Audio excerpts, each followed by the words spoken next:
Tokia jūsų vežimas ir prie visų lagaminų viduje pasiimsi. Pagaliau priėjom automobilį, užtrukom apie valandą gerą. Ir svarbiausia, balkonas su vaizdu į jūrą ir baseiną. Atėjom į Kavinių gatvę, nei vienas žmogaus. Kol ėjom nuo mašinos, užtrukom maždaug 4 minutės ir praktiškai visą senamiestį ir praėjom. Stebim aplink, tuščia. Taip atrodo pica kapričiosa.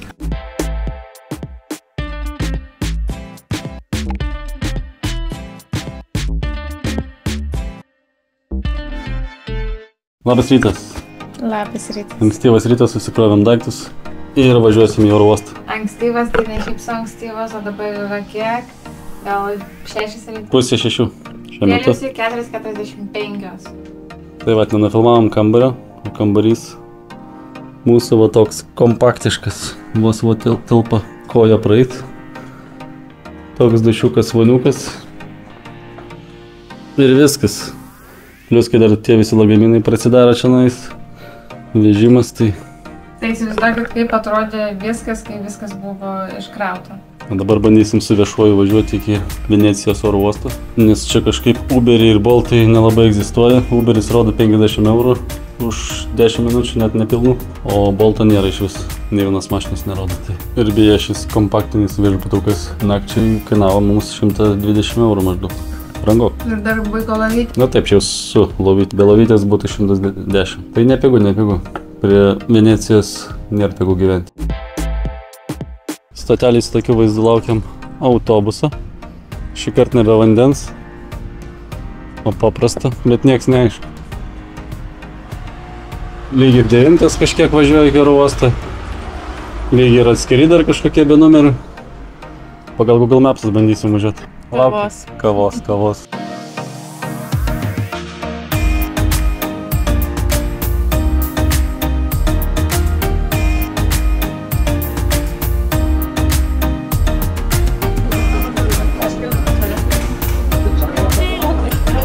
Pasiekėm oro uostą. Šiek tiek buvom išsigandę dėl autobusų, bet atvažiavo po 10 eurų žmogui. Dabar paskanausim croissant'ų ir skrendam į Barį. Labai gerai su vaiku keliauti, nes visur be eilės praleidžia. Visas duris atidaro uždarytas, labai paprasta.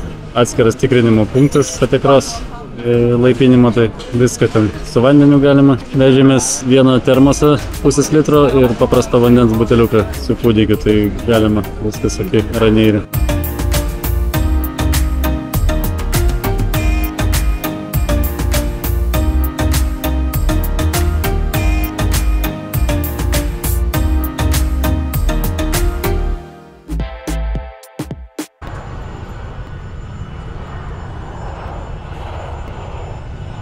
Tai kur mūsų vežimai?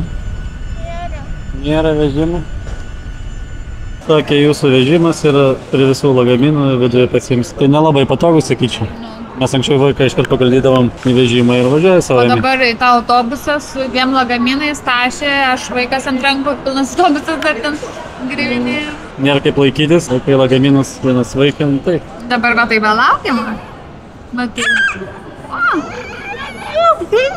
Pyksta, kad nėra vežimo.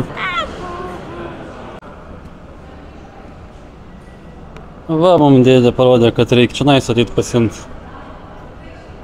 Bet čia ne mūsų. Pagaliau priėjom automobilį, užtrukom apie valandą gerą. Valandą 10 minučių, kol visi popieriai sutvarkyti buvo, kol atėjom ir va, užsakinėjom Polo. Tai taip atrodo Polo.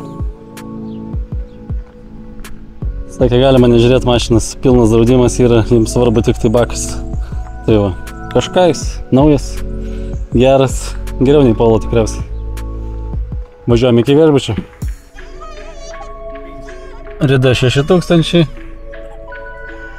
Gražus salonas. Neramus vaikas gali. Šiaip gavosi kaina nemaža. Mes iš pradžių nuomavom 155 eurų turėjo būti su pilnu draudimu, pirkom per 2 įtalį, o šitie nuomininkai sako, kad čia jų tas draudimas aišku negalioja. Todėl ateičiai, jeigu per tarpininkus nuomositės, tai neverta imti full insurance, nes vis tiek reikės papildomai mokėti už draudimą.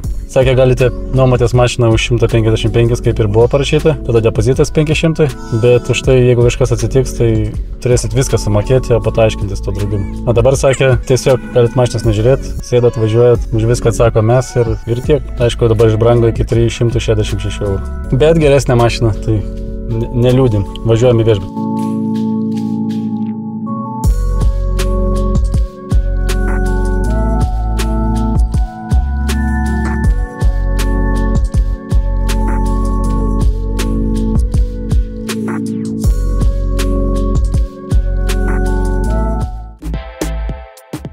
Valiau pasiekėm.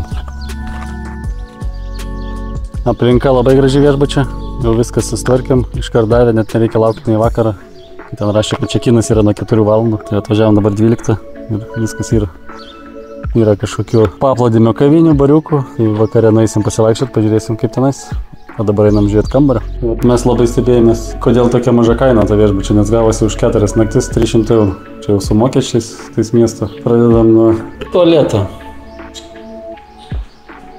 Tvarkingas, gražus tualetas, lova ir visas butas gaunasi. Su virtuvė, didelė lova, mikrobangė. Izabelė neįskaičiuota. Ir svarbiausia, balkonas su vaizdu į jūrą ir baseiną. Ir tas baseinas mums priklauso, galėsim maudytis. Tai mūsų planas bus rytais eit pasideginti, pagulėti. O dienomis tiesiog važinėsim po visokius miestelius. Ir vakare tikriausiai vėlgi pažiūrėsim, kaip ten paplūdimy. Kaip ten tos kavinės barai, nors sakė neblogi yra, tai greičiausiai, kad eisim tenais vakarus irgi praleisti, jeigu netingėsim. Dar čia nais iki kilometrą atstumas, 800 metrų, sakė, iki tų visų jūrų.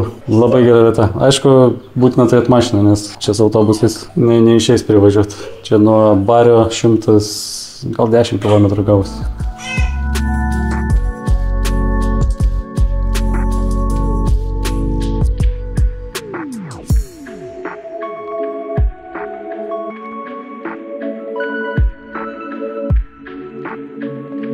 Pradedam savo kelionę po Apulijos regioną, arba dar kitaip Puglija. Pirmiausia, lankysim Caravigno miestelį ir Otsunį. Šiandienos tikslas toksai, ramiau, o vakarą praleisim kažkur čia va prie tos jūros, kurį matot. Rytoj jau bus įdomesnių miestelių. Pasidėliojom miestelius, kad būtų šalia. Per dieną bus 2-3 miesteliai. Per daug gal neapsikrausim, ir ten labai dideli. Taip pat pagal žemėlapį pasidėliojus, atrodo, kad kokie pusvalandis geras, valanda praeiti visą miestelį. Aišku, kai kur nevertinam lipimų, laiptų, pavyzdžiui, kaip Materai, kur link galo jau būsim. Tai gal ten visko ir nepavyks apeiti. Kiek išeis, tiek bandysim. Tai vas, šiek tiek pailsim, susitvarkom ir važiuojam į pirmąjį Caravigno miestelį, kuris prie pat mūsų viešbučio. 9 km gal, netoli.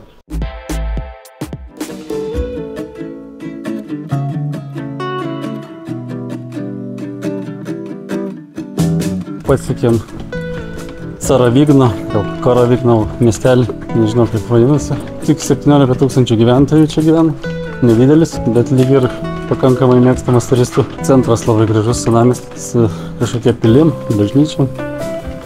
Tai einam pasivaikščiosim, bet pirmiausia, einam ieškoti kur pavalgyti. Bandysim jūros gėrybių pavalgyti. Labai norim. Nesilpna daras. Ankstyva kelionė buvo, o keliukai kažkokie tokie. Visur kažką remontuoja.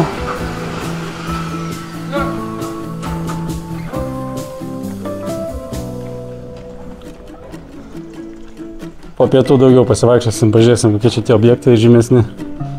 Bet toks, matosi, baltas miestelis irgi. Kaip Italija mėgsta tokius. Atėjom į kavinių gatvę. Nei vienas žmogaus. Visiškai tuščia. Truputį toks apmiręs miestelis, atrodo. Labai apmiręs, sakyčiau. Pats senamiestis 1 valandą dabar kaip tik žmonės pietauti turėtų. O čia tuščia. Čia vieni žymiųjų vartų, kurias mes turim aplankyti. Kol ėjom nuo mašinos, užtruko maždaug 4 minutės ir praktiškai jau visą senamiestį ir praėjom tiesiai skersai. Bet dar palandžiusim po gatvelės. Iš žemėlapio atrodė, kad didesnis miestelis. Toks visai tuščias. Bet ir įdomiau. Mažiau žmonių. Ne taip kaip Venecijos pagrindinėje aikštėje, kur turi brautis pro žmonės, kad prieit. Na čia ramiai, va, tai rasim kokią vietinę kavinukę. Pavalgysim skaniai gal. Tikėkimės. Čia pati centrinė aikštė. Biškai ispaniška atrodo. Atrodo biškai ispaniškai. Mes kol važiavom savo automobiliu, tai toks jausmas, kad po Ispaniją važiavom.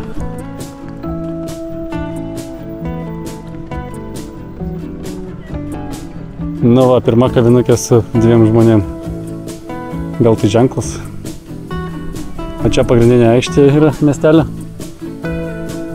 Susibūrimų vieta su gražia palme.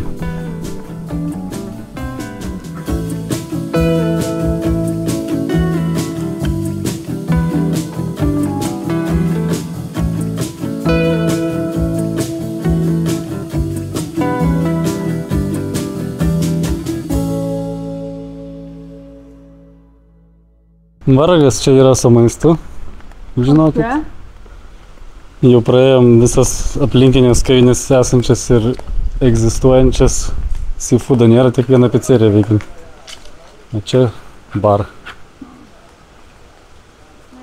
Vienintelė pizzerija, kur pastas galima gauti. O kiti jau arba siestusi, arba tiesiog iš vis uždaryti. Pagal žemėlapį nuėjom iki Seafoodo kavinė su gražiom nuotraukom, ten viskas renovuojama. Net nepanašu, kad čia sėstai sudarė, atrodo, kad čia tiesiog nedirba, nes čia žmonių nėra visai. Na dar gal ne sezonas, tai dėl to gali visko būti. Dabar jau birželis beveik. Dar kartą grįžtama pro tą aikštę. Nei vienas žmogaus visai. Po to tokiuose miestelėse pardavinėja po $1 butus ar namus. Tuščia, džiaur. Pataikėm į tokį šeimos versliuką. Grynai pizzerija tokia mažytė. Vaikai laksto čia mama, papa.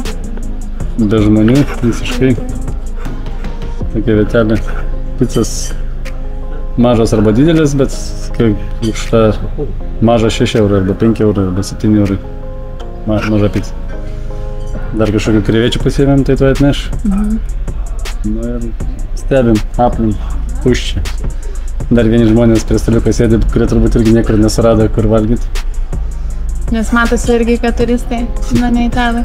Ir turime idėją, kur, pavyzdžiui, kai ateina svečiai pateikti cukrų ir taip toliau. Tiesiog slaikėlį. Va. Ir labai paprasta. Stiklainiukė. Padulkėja tie kečiupukai biški. Na, pažiūrėsim, bet neturim kitos išeities.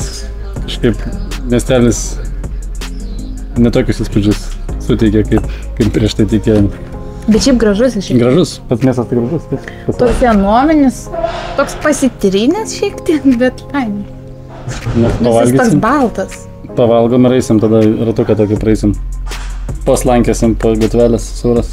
Pasižiūrėsim šitą baltą grožį. Nu ir tada važiuosim į didesnį miestelį. Tai va ten jau turėtų būti Odsūnė ar Ostūnė. Kažkas tokio. Bet dabar nevažiavom ten ieškoti kažko pavalgyti, nes kadangi vyksta siesta nuo 2 iki 7, tai kol nuvažiuotume, jau būtų ta siesta, galbūt kažkur surastume kažką geriau, arba ne, kad vėl valgyti kokį sumuštinį. Tai pasirinkom tiesiog ateiti čia, pavalgysim picos ir dar tokius 2 špambutus.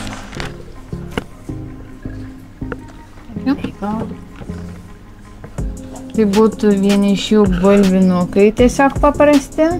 Jau matau, kad... Ai, padažiu kokią 10. Ir tada čianais... Nu čia krevetės kažkokios, tai tempūra ir kaip čia pavadinti. Na, pažiūrėsim, bet taip daug nežadu. Nu, aš tai nuo šitą pradėsiu. Nu, mažą kąsnelį publikai. Labai karštą.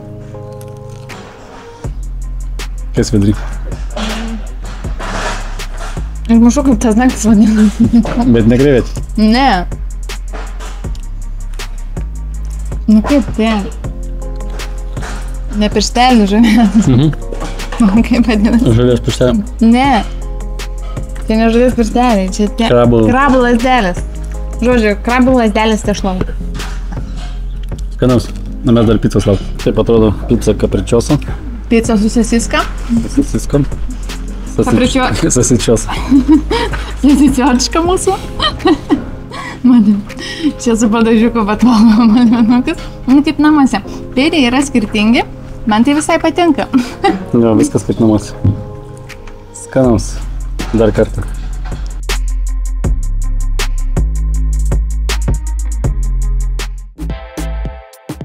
Taip pat vyksta gyvenimas, kai tu keliauji su kūdikiu. Valgom kieme, pampersus keičiam kieme ir viską darom kieme. Taip, o toj kavinėj pavalgėm visai neblogai. Nu, taip, vidutiniškai, sakykime, bet neprastai. Ta prasme, kaip namie. Gerai? Gerai. Pizza su sardelkam namuose irgi tokia padarytume. Neperkepta, nesudžiūvus, tokia, nu, ką žinau, pizza kaip pizza. Bet už tai, vat, kokia graži palmė.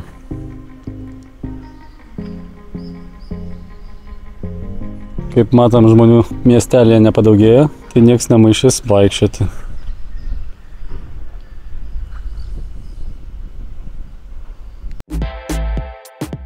Labą dieną. Labą dieną. Duodau kanelį vaikui. Pienuką norėčiau. Pienuką įpys. Čia gal nepajungtas, reikia dar visi aiškinti, kaip čia pasijungti.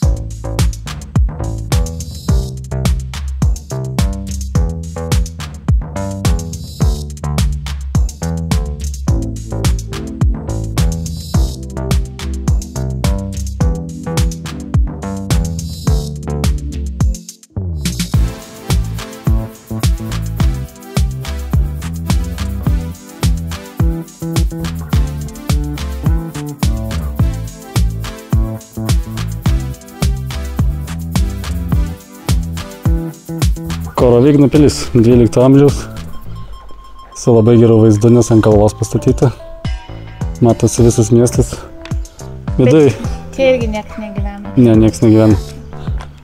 Viduj yra muziejus, kuris šiuo metu nedirba, kaip rašo. Galbūt laikinai, kaip ir kavinės. O gal ir ne. Ir dar yra čia parkas labai didelis, bet labai jau ten tie takai ne mūsų vežimui. Tai tik taip pat iš vaizdelio, bet pasak komentarų tai nelabai patvarkytas, norėtųsi daugiau tvarkos. Bet parkas didelis. Gražus visur medžiai, palmės labai gražios čia šitą miestelį.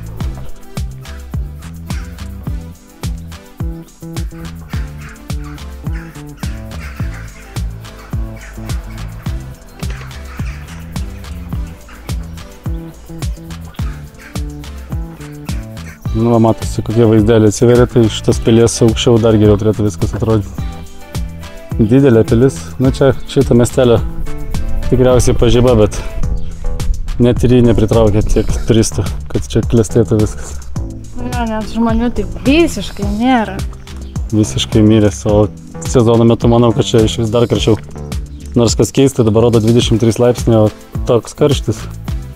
28-30. Baisiai karšta. O mes jau keliaujam link mašinos, sėdam ir važiuojam į Otsuni miestelį. Tikimės ten rasti daugiau žmonių. Žmonių rasti. Nu, bet pliusas, parkingas nemokamas, statai kur nori, niekam neįdomu. Kaip nuvažiavus į kokį nors turistinę vietą, kur reikia 5 euriukus. Kaip Partapino 8 eurai už valandą. Taip, nu, bet ten žmonių daugiau. Tai va, sakome iki, sekite. Komentuokite, paspauskite patinka. Jeigu nepatinka, irgi paspauskite, jeigu toks yra mygtukas. Yra. Nepatinka. Sakome iki ir susitiksim kitam video. Ate. Iki. Jauna čia atsiveria ir balti namai. Man tai čia kažkaip Graikiją primena. Iš galo tiltukas visai nieko. Nu, artėja vaizdas, vertas milijonų. Ir Otsuni miestelio pabaigai uoga ant torto.